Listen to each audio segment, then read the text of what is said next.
कुछ बातें आपको बताना चाहता हूँ जो आपको लगता है कि ऐसा है, मेरा बच्चा बीमार है, ये होता है और शायद वो नॉर्मल चीज़ हो।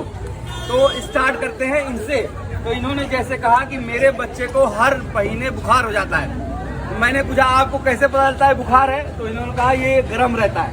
तो आपको ये बता दूं कि जो भी छोटे बच्चे रहते हैं जो कि तेजी से बढ़ते हैं, उनकी लंबाई बढ़ती है, तो उनका माथा, ये पीछे, ये हाथ और पाँव यानी कि तलवा, वो गर्म रहता है 4 साल तक। कुछ कुछ बच्चों का 12 साल तक गर्म रहता है।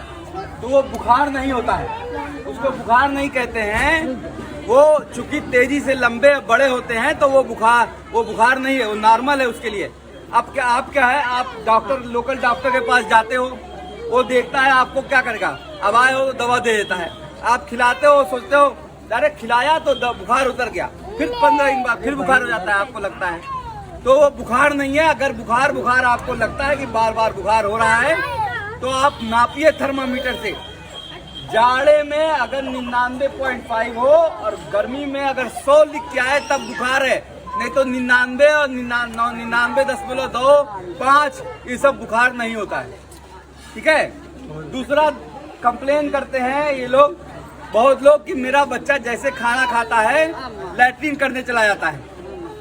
तो ये कोई बीमारी नहीं होती है, ये अल्लाह ताला ने, ऊपर वाले ने ऐसा निजाम बनाया हुआ है कि जितनी बार खाएंगे उतनी बार लैट्रिन करेंगे।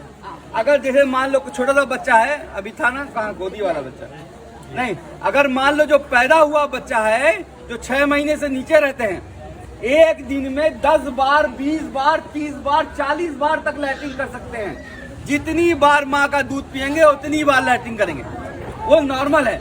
अब क्या है, वो लेके जाते हैं डॉक्टर के पास, मेरा बच्चा जितनी बार खाता है लैट्रिन करने आता है। अरे वो नॉर्मल है उसके लिए। और डॉक्टर कहता है अरे लीवर खराब है उसका, गांव में सब लोग कहते हैं लीवर खराब है उसका, उसकी दवा चलाने लगते हैं। तो वो नॉर्मल है। 2 बात मैंने बताई। तीसरी बात, जैसे ये सब लड़कियां हैं, ये इस उम्र के लड़के हैं, ये जितने लड़के जो 4 साल के, 5 साल के, 10 साल के, 12 साल तक के लड़के जो होते हैं यूजुअली कहते हैं कि पैर दर्द करता है शाम के टाइम, तो उसके लिए कहते हैं कैल्शियम की कमी है। ऐसा कुछ नहीं है। ये सब बच्चे जो हैं लंबे होते हैं तो उनकी हड्डियां खिंचती हैं, उसकी वजह से उनको दर्द होता है। और वो दर्द जो है आप शाम को मालिश कर दीजिएगा कोई भी तेल से, वो चला जाएगा। तो वो कोई बीमारी नहीं है, वो भी नॉर्मल है। चौथी बात, मेरा बच्चा खाना नहीं खाता है, पतला दुबला है, ठीक है ना, चिड़चिड़ा बहुत है, खिलाती हूँ, जबरदस्ती खिलाती हूँ, मारती हूँ, पिटाई कर देती हूँ, तब भी नहीं खाता है। तो कोई भी बच्चा, ये जान लीजिए, ये तो आदमी के बच्चे हैं ना, जानवर को भी आप मार के खिलाएंगे वो नहीं खाएगा, ये जानिए। तो कभी भी जबरदस्ती खिलाना नहीं है। जैसे आप, छोड़ दो पकड़े, जैसे आप अपने बच्चे को अम्मी अब्बू बोलना सिखाते हैं, अम्मा अब्बा बोलना सिखाते हैं, जैसे चलना सिखाते हैं, जैसे पेशाब पखाना करना सिखाते हैं, वैसे ही बच्चों को खाना सिखाना पड़ेगा। अगर आपका बच्चा 3 साल का हो गया है और अभी भी आपके हाथ से खाता है तो समझिए वो दुबला पतला ही रहेगा, वो चिड़चिड़ा ही रहेगा और वो खाना नहीं खाएगा। तो सबसे अच्छी उम्र होती है 15 महीने से 2 साल के बीच, जैसे ये बच्चा है, समझ रहे हैं। अपने साथ चटाई पे बैठाइए, एक प्लेट उसको दीजिए, एक प्लेट अपने लीजिए। अब कुछ खाना, कुछ भी ले लिए, खिचड़ी ले लिए, दलिया ले लिए, खीर ले लिए, मुंह में डालिए, कुछ कपड़े पे गिराइए, कुछ फेंकिए, उसके साथ खेलिए, उसको सिखाइए कि ये खाना खाया जाता है ऐसे। एक दिन में आपको 12-12 घंटे उसके साथ बैठना पड़ेगा। जैसे कहते हैं ना, अम्मा अम्मा अम्मा पर 10 बार बोलो तब अम्मा बोलता है, ऐसे ही खाने के लिए भी आपको उतनी मेहनत करनी पड़ेगी। फिर दूसरा कहते हैं मेरा बच्चा मीठा खाता है, मेरा बच्चा नमकीन खाता है। मेरा बच्चा मीठा खाता ही नहीं है, उसको मीठा पसंद ही नहीं है। तो ये बता दूं, इतने बड़े बच्चे को पता नहीं होता है कि ये मीठा है कि नमकीन है। ऐसा समझिएगा कि उनको पता नहीं है कि ये खाने की चीज है, इसलिए वो थूकते रहते हैं, इसलिए वो खाते नहीं है।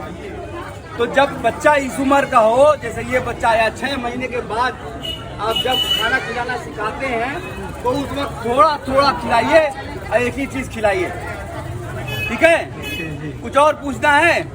यही कॉमन प्रॉब्लम बार बार बताते हैं। दूसरा, अगर आपको लगता है कि आपका बच्चा खाना सही से नहीं खा रहा है, लेकिन कई बार होता है उसकी लंबाई बढ़ती है, इसलिए वो पतला दुबला दिखता है। बहुत से बच्चे बहुत शरारती रहते हैं, दिन भर उछलते रहते हैं, वो भी पतले दुबले रहते हैं। तो जितना दवाई दे दीजिएगा, जितना भी खिला दीजिएगा, वो मोटे नहीं होंगे। अगर बहुत एक्टिव हैं, बहुत कूद रहे हैं, बहुत खेल रहे हैं, तो वो जो बच्चे पतले दुबले ही रहते हैं। तो सबसे रिक्वेस्ट है, गुजारिश है, मेहरबान करके किसी भी बच्चे को मार के खिलाइए मत, समझ गई?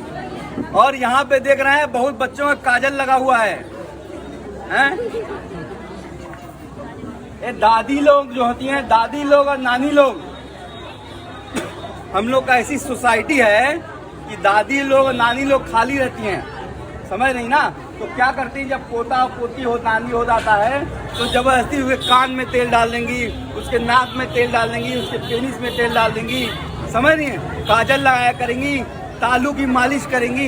ये सब करना नहीं है, कोई जरूरी नहीं होता है। जैसे इस बच्चे को देखो कितना सर पे तेल लगा हुआ है, सोचते हैं सर पे तालू लगा के मालिश करने से वो तालू बंद हो जाएगा, ऐसा नहीं है, वो अपने आप बंद हो जाएगा, समझिए?